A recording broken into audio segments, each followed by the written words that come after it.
रायगड, महाराष्ट्रासह देश विदेशातील ताज्या बातम्या पाहण्यासाठी मॅक्स इंडिया लाईव्ह चॅनलला सबस्क्राईब करा आणि बेल आयकॉन दाबायला विसरू नका.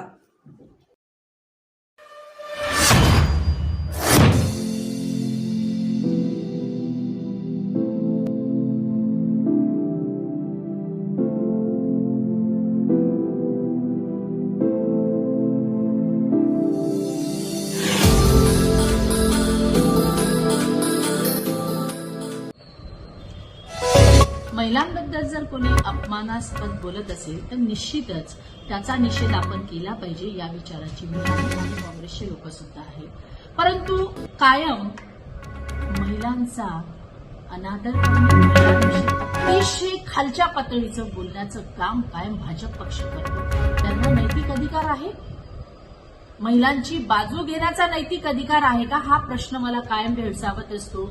जेव्हा दीदी ओ दीदी आणि काँग्रेस की विधवा 50 करोड की गर्लफ्रेंड म्हटलं, तेव्हा चित्रातही तुम्ही कुठे गेल्या होत्या? तेव्हा तुम्ही तुमच्या वरिष्ठ नेत्यांना का विचारलं नाही? का त्या महिला नाही? त्यांना घर नाही? त्यांना मुलं नाही? त्यांना मन नाही? तेव्हा तुम्ही का गप्प बसल्या, हा प्रश्न मला आहे. जेव्हा माझी आदिवासी मुलगी तिची नग्न धिंड मणिपूरमध्ये काढली, तेव्हा एक शब्द तुम्ही बोलू शकल्या नाही? तुमचे वरिष्ठ नेते बोलू शकले नाही? तुम्ही का बोलल्या नाही, हा प्रश्न मला आहे. जेव्हा माझी खेळाडू मुलगी जिच्यावर अन्याय झाला त्या ब्रुजभूषणविषयी तुम्ही एक शब्द बोलू शकला नाही? का बोललं नाही? की तुम्हाला बोलू दिलं नाही? हा फार मोठा प्रश्न आमच्या समोर आहे. आज माझ्या भगिनीला बिल्किस बेगर तिच्यावर सामूहिक बलात्कार केला गेला आणि त्या 11 आरोपींना तुम्ही सन्मानित केलं, पेढे वाटले. ही भाजपाची भूमिका आहे का? ही भाजपाची महिलांविषयी असलेली आस्था आहे का? हा प्रश्न आम्हाला तुम्हाला विचारायचा आहे. जर हे सर्व असेल तर तुम्हाला महिलांवर बोलण्याचा अजिबात अधिकार नाही. हेमा मालिनी फक्त महिला आहे का?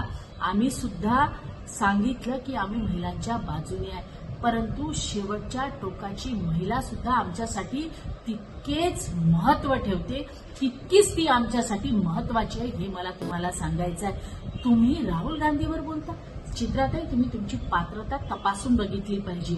कायम तुम्ही सोयीची भूमिका बघता, कायम तुम्ही राजकीय भूमिका बघता. असं करून कधीही चालणार नाही. तुमची निश्चितच राहुल गांधीवर बोलण्याची पात्रता नाही, हे मी तुम्हाला आज जाहीरपणे सांगू शकते.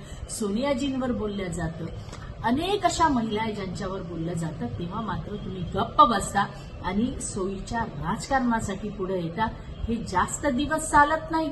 महिला ह्या सर्व एकत्र असल्या पाहिजे, महिलांचा सन्मान हा सर्वांना असला पाहिजे, या विचाराचे आम्ही आहोत.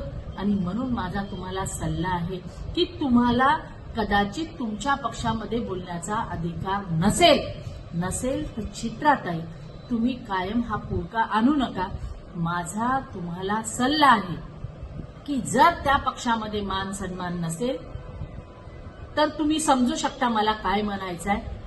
अन्यथा तुम्ही तुमच्या पक्षात आलेले आणि बाहेर असलेले तुमचे सर्व मंत्री तपासून बघा, ज्यांनी सातत्याने महिलांचा अनादर केलेला आहे, ज्यांनी सातत्याने महिलांवर अन्याय केलेला आहे, आणि त्यावर तुम्ही भाष्य करण्यासाठी गप्प आहात.